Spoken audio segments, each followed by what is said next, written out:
everybody, Good Buddy Q here with Dignified. and welcome to Let's Review, a new series we're doing of reviewing games that we've already played that's either full or discontinued. Yep. So, first one we're doing is Blood of the Rose. This is a visual novel style of a game made by anime art lover 469, or as y'all know, by Leanne. And the full game was released in September 2014, and it's based off of Another Code 2 Memories, or in the North American release, Trace Memory. Yeah, so that's what we're covering. So, what's the story about? Well, basically, the story is about Alfred, who moved into a new village with his brother 2 years prior. And here's a story about a king and his family getting murdered in cold blood because a mob thought they killed the queen.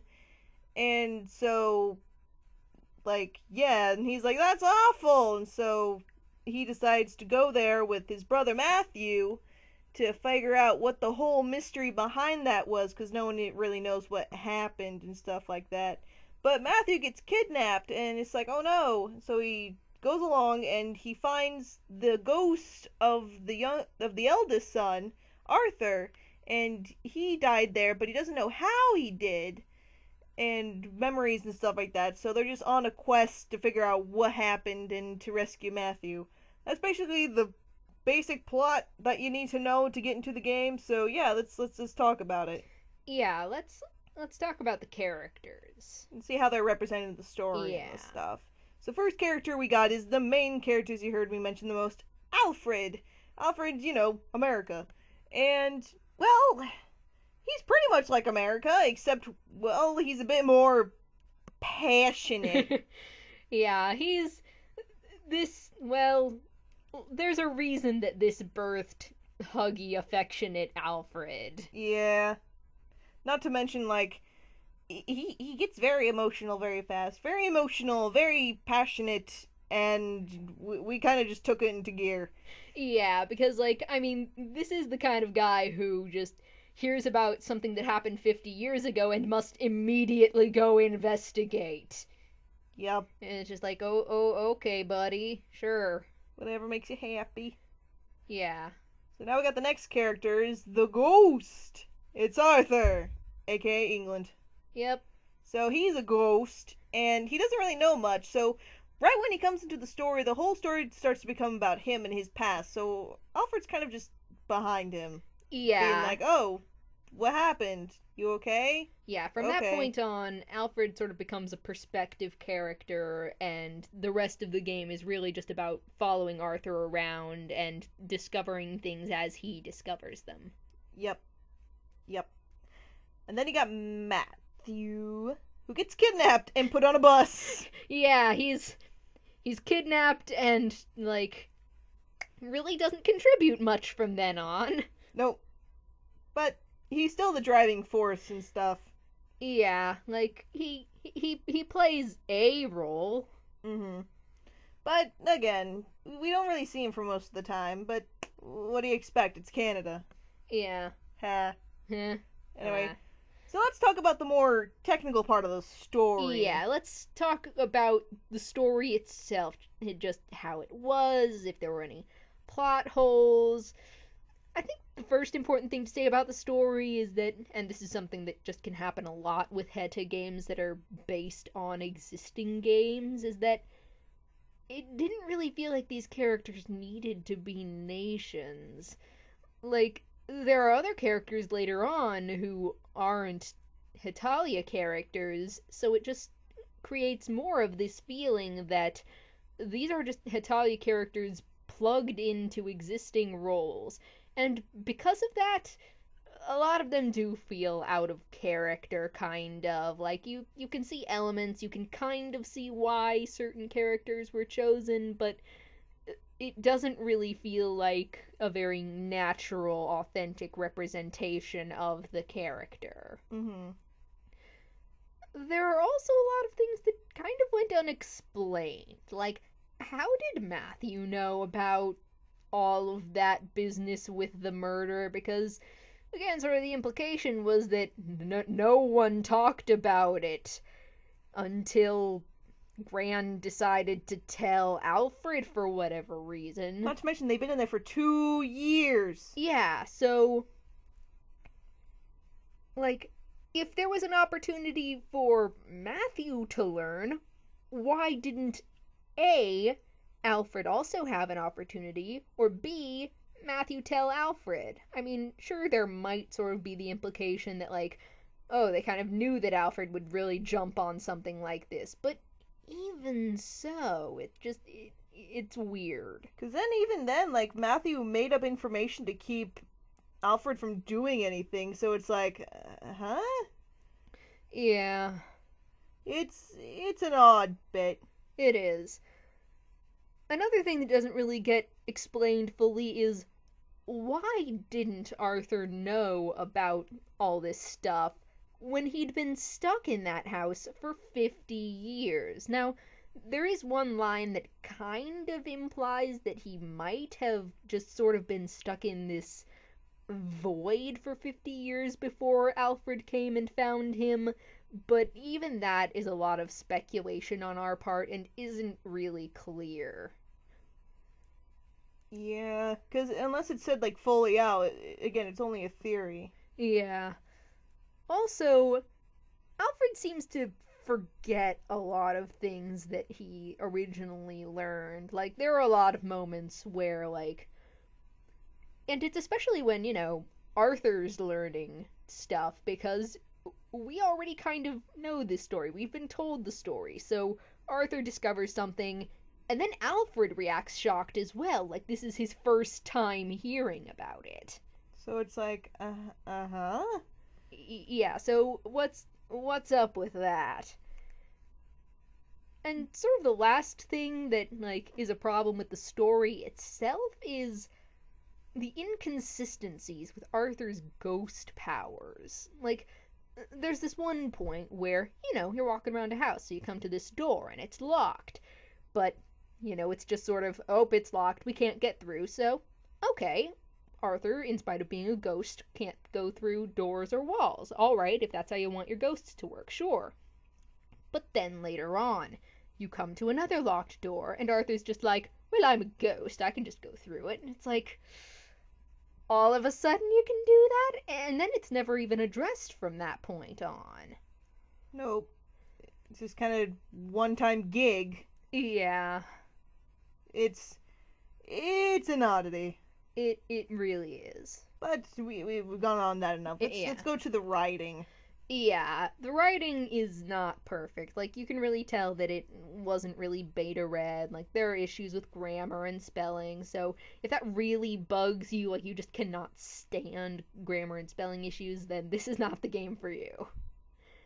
There's also a lot of repeating story elements. Like, the intro to the game sort of covers the story of what happened to the family, and like, okay, that's how you're introducing the story to the player. All right, then. And then, very shortly after you, start playing the game as Alfred, you get the story told to you again by Gran, and it's just like, it really doesn't add a lot. Like, it's not like your perspective is wildly different. And then, shortly after that, you get Canada telling you the story, which he does have some new information. It's just not really enough to justify him kind of retelling most of the story all over again. There are also these memory quizzes that they, once again, cover information that you've already learned, and they just don't really feel right. They kind of take away from the story and interrupt the narrative. Though they did actually prove to be useful for us in ways that we'll discuss later. There's also the fact that, since this is a visual novel game, most of the decisions you're making have to do with dialogue. And as is often the case, again, there are points where, you have multiple things to have someone talk about, and you can choose whichever one you like in whatever order.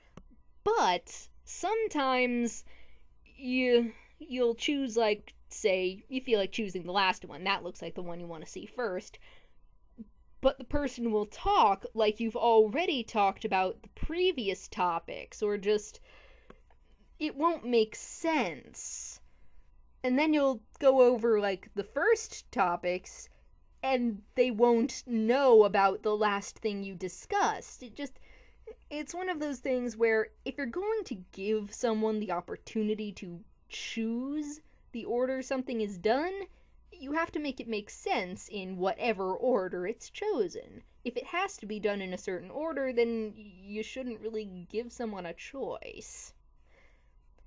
There's also the fact that a large chunk of the story was sort of missing for us the first time we played it because, well, that's more your area. Yep, that's my area. So let's go about the technical parts, the coding and stuff like that. Because, I code, so I know what goes into it.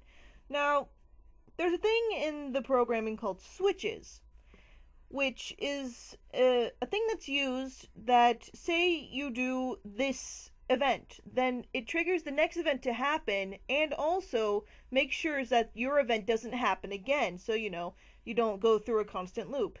However, there is either non-existent or bugged switches going on that I don't think it was fully beta tested to have scenes reloop if you backtrack at all.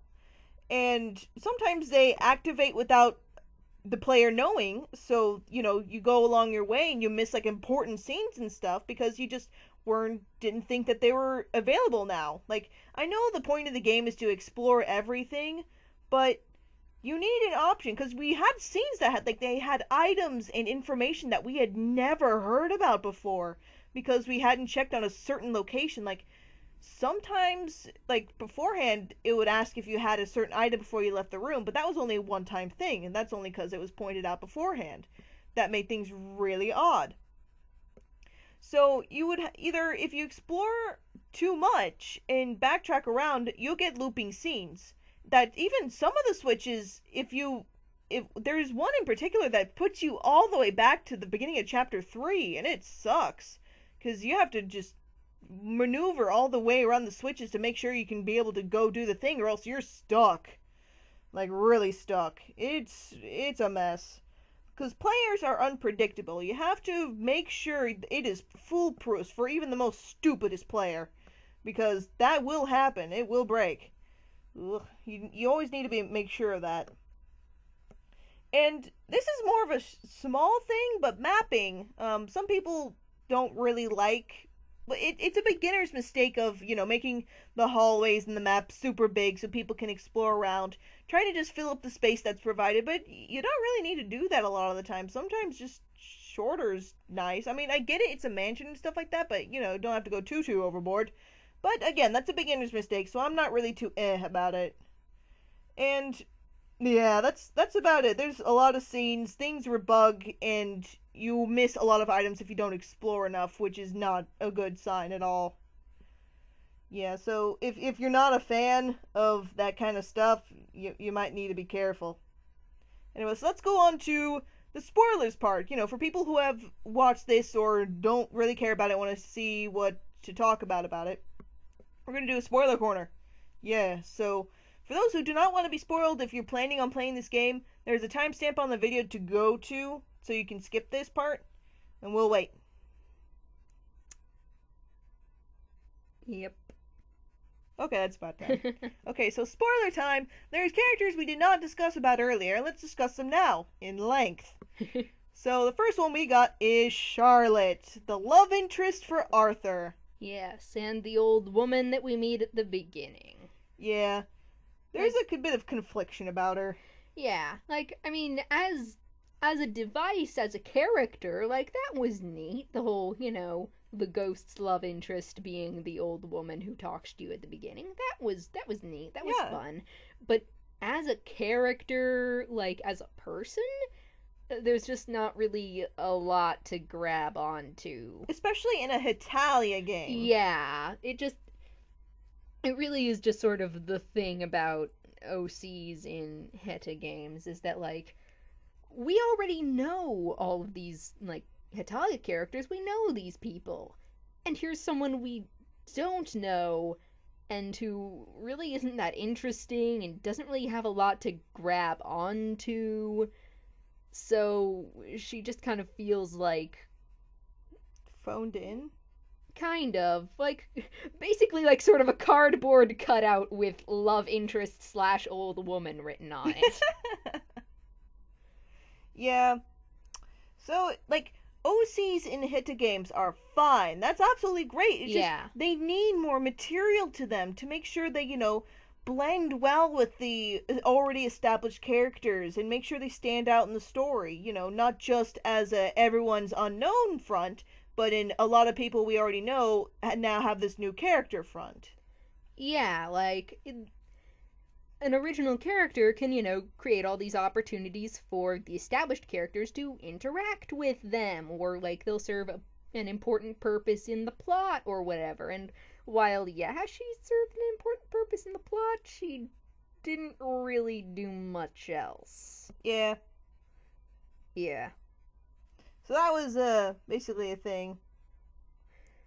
Now let's talk about the other character we couldn't really discuss, or Yep. characters. We have a lot to talk about with this one. Yeah. The antagonist, Yvonne, the first and the second. There's Yep. two of them.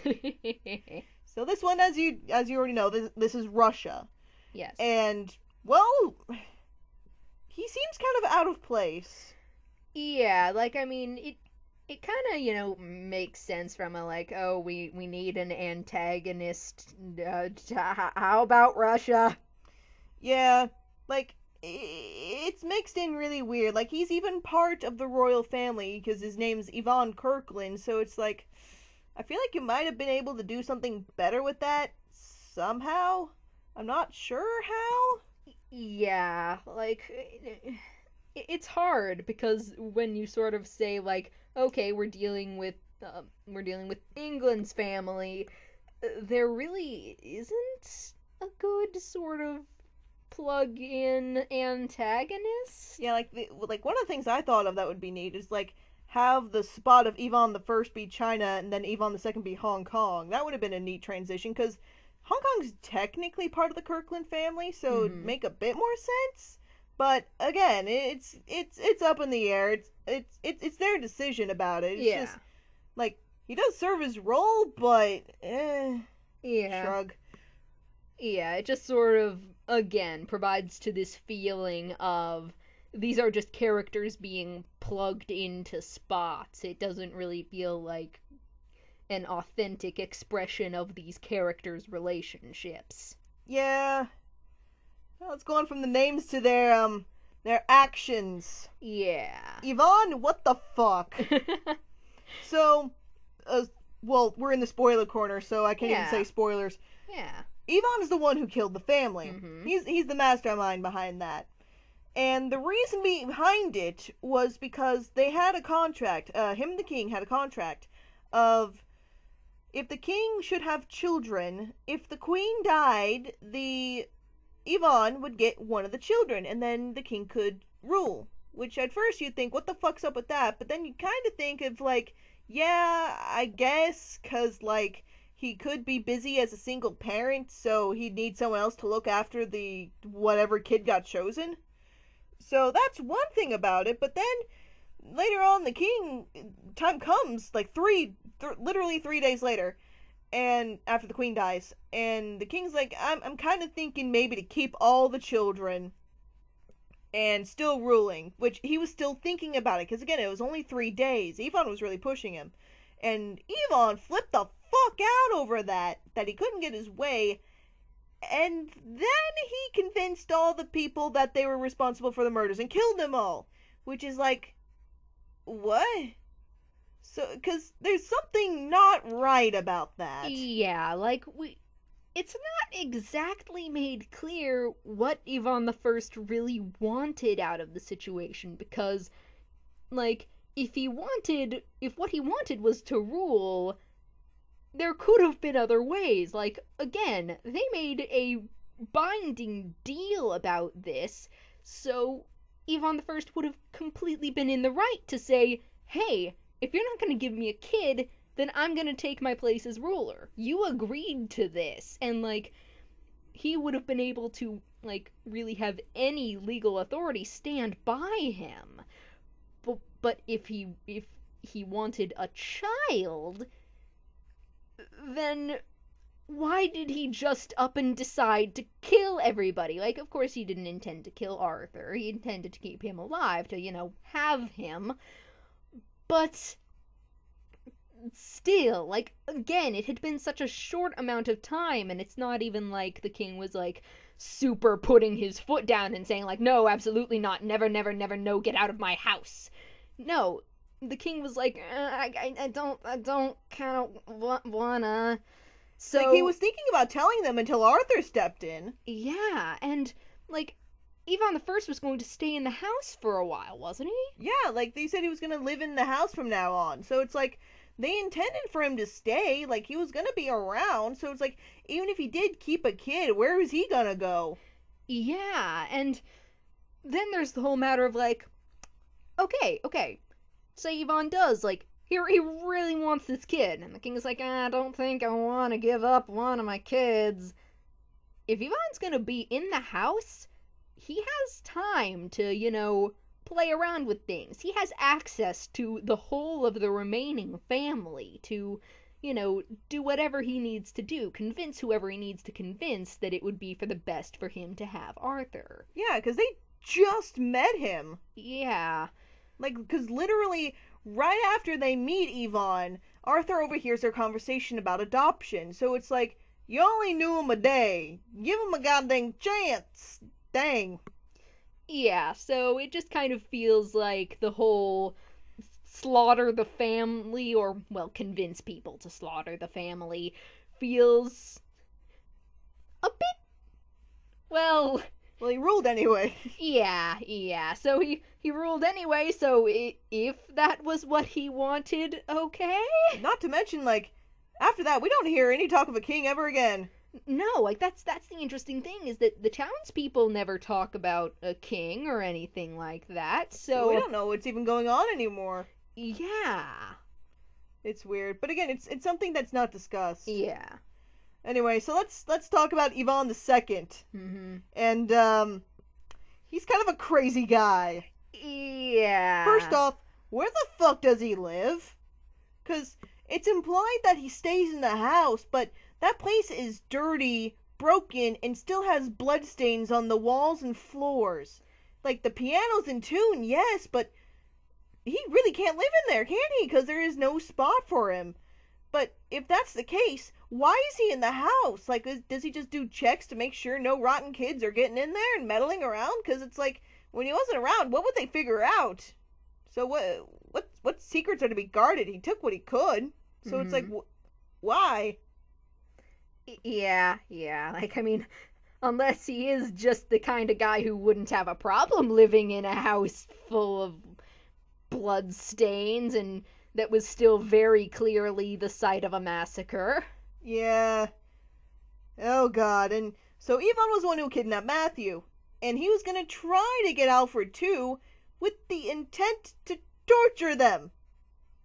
Which is like, what?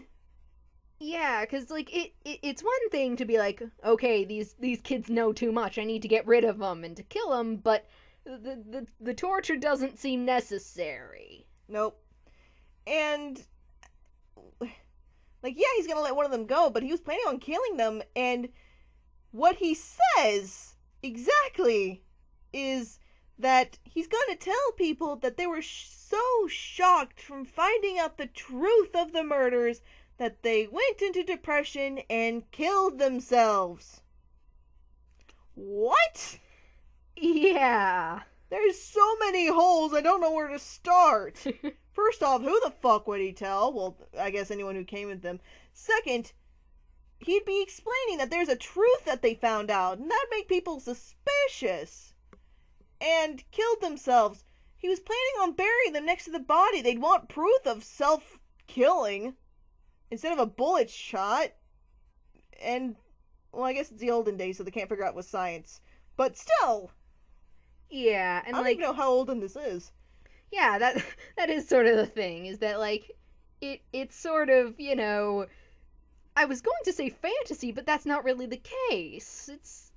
it's just sort of non-technological. It's not modern, but you really couldn't place how old it is. Yep.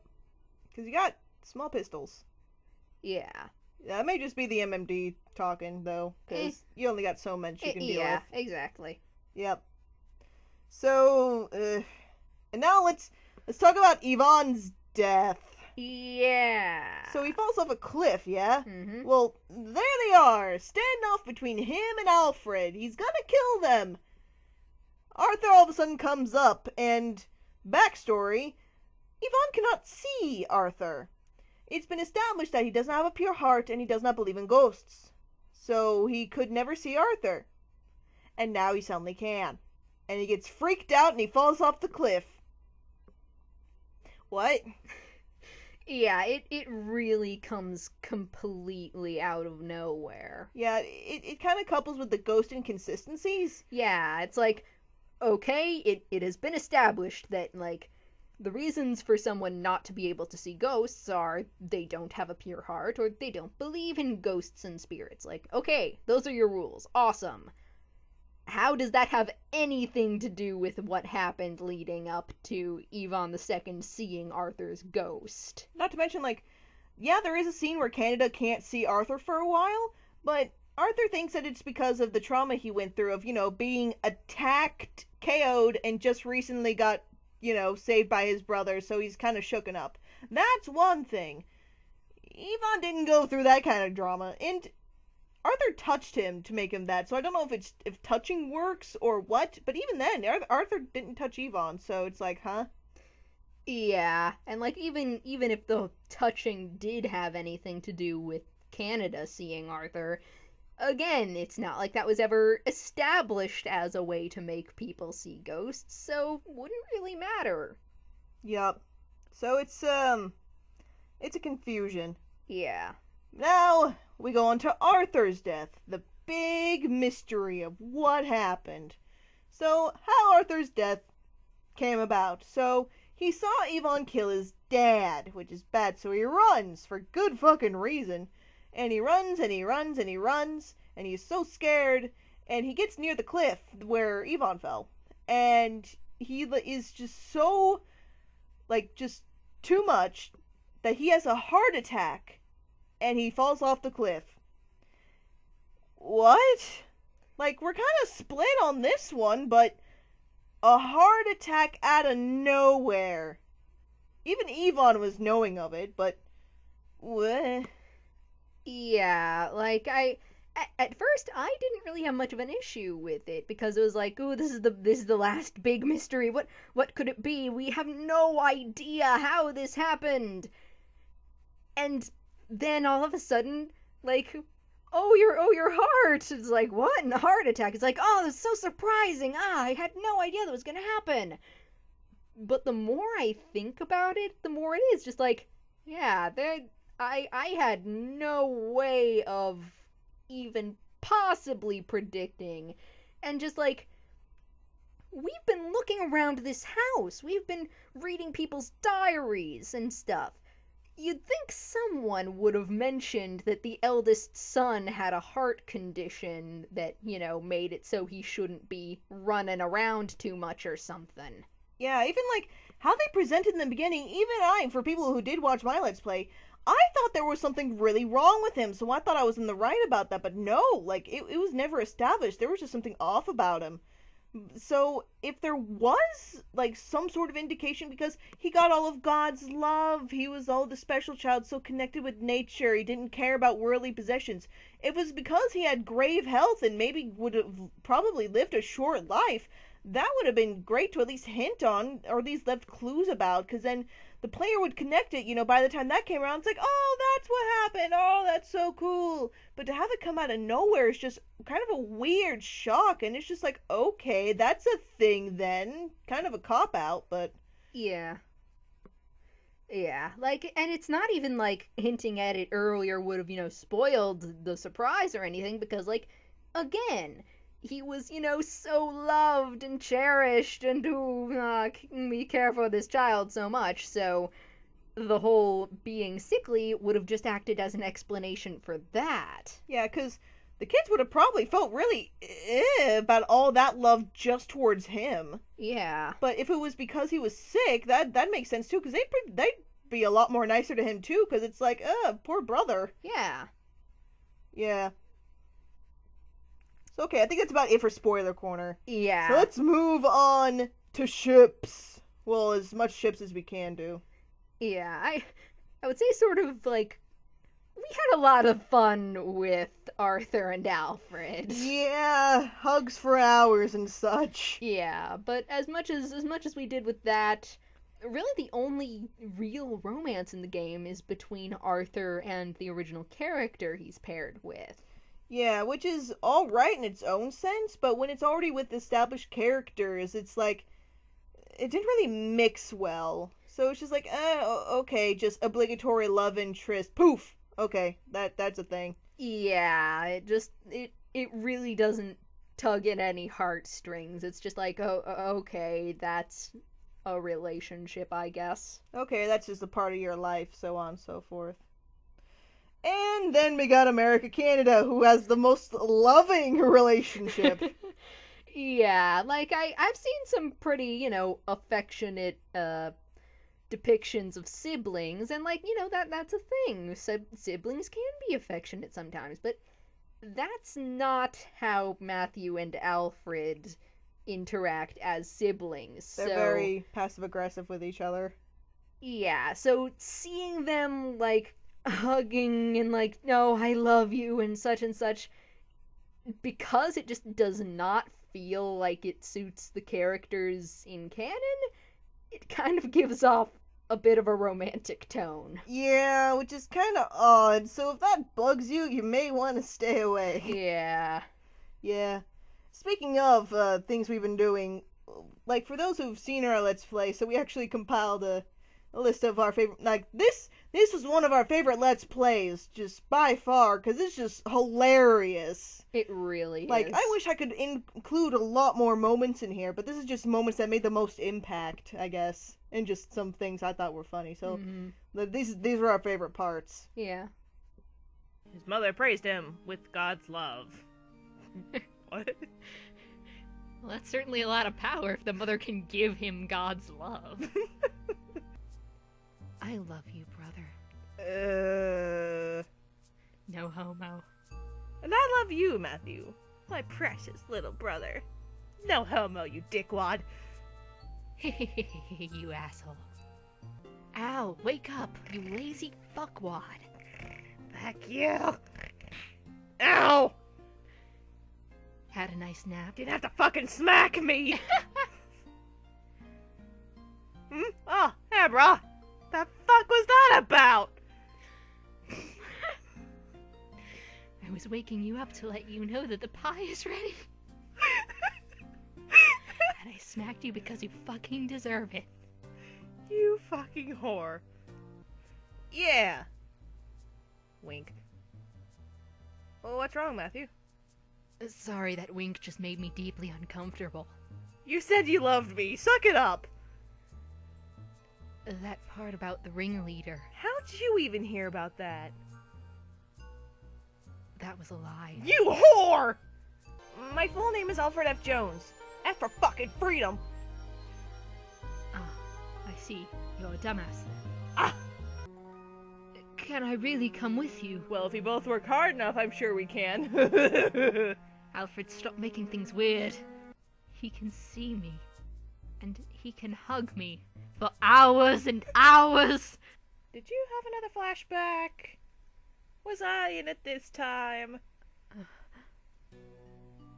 Yes. Yes! No, I wasn't. You asked me 2 questions at once. That's not fair. Man. Charlotte, you are so precious to me. Oh. I will now hug you for hours. In the rain. You can't leave if you've got pneumonia. Please be alive, brother. You can't fucking tell me what to do. We've been doing anything you want to do. Why can't I do anything I want to do? Well, excuse me, I happen to be dead. I deserve a bit of slack. Hi. I envy you, Arthur. Your eyes are like emeralds. They're so light. I truly am jealous. But, Father! No buts. You are going to have to learn to like him, Papa, whether you I want don't to or like not. him! Listen here, you little thing. Don't make me smack you. Your brother may have God's love, but you don't. Jack! Understand? Good. I'm an idiot. Yeah, you are. No, you're not. Sorry, that's what I meant to say. Choo choo! All aboard hug train! No one wants to hug me. Wait. Yeah! Hugs! Arthur, don't look. Choo choo! You are very lucky for having Alfred as a loving brother. Very, very loving brother. Al, you're making it weird. Yeah, I guess you're right. God, this is all so fucked up. Ah, my hug buddies, getting along just fine. We all need a group hug. My family's dead. Those were hilarious. Mm-hmm. I love it so much. Like, I do recommend that one so much.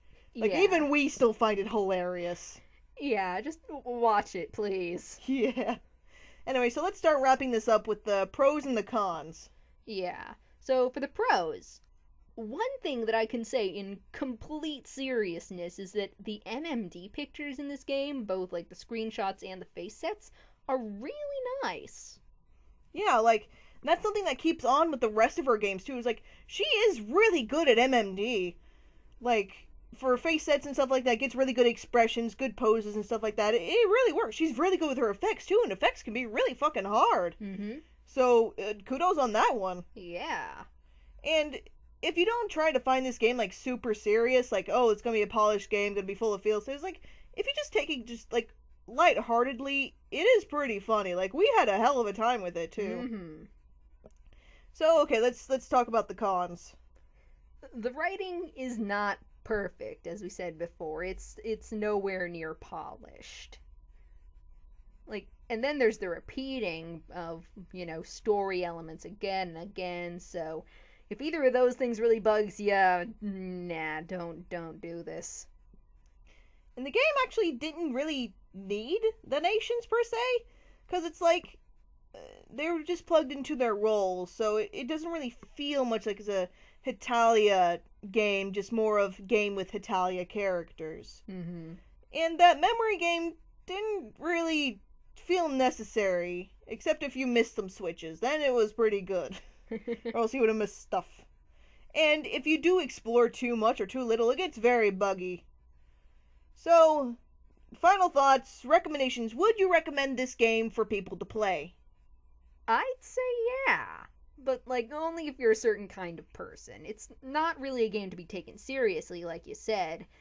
Like, if you're looking for, like, a really professional, polished game, this is not it. But if you don't mind some bugs and you just want a good time, and especially if you're just interested in Leanne's early works, because, again, this is the first game that Leanne made, so it's just interesting to see someone's first work, then it's definitely worth taking a look at. Yeah. So that's about it from our reviews. So, like, what was your guys' opinions about it? What was your favorite parts? We'd love to see your thoughts in the description below. Give your own review. It's nice to see what people have to say about a lot of things. And, again, this is just constructive criticism. We don't hate the game. We love the game. Yeah. Yeah. And so, like we said, we're going to be looking over, like, full games first. So, since we started with this, we're actually going to be going over Leanne's series of games before we continue on other ones. So, next game we're going to review is going to be Hit to Fire. Yeah. Yeah, good to see you with that one. So, we'll see y'all then. Have a good day, everybody. Bye! Bye.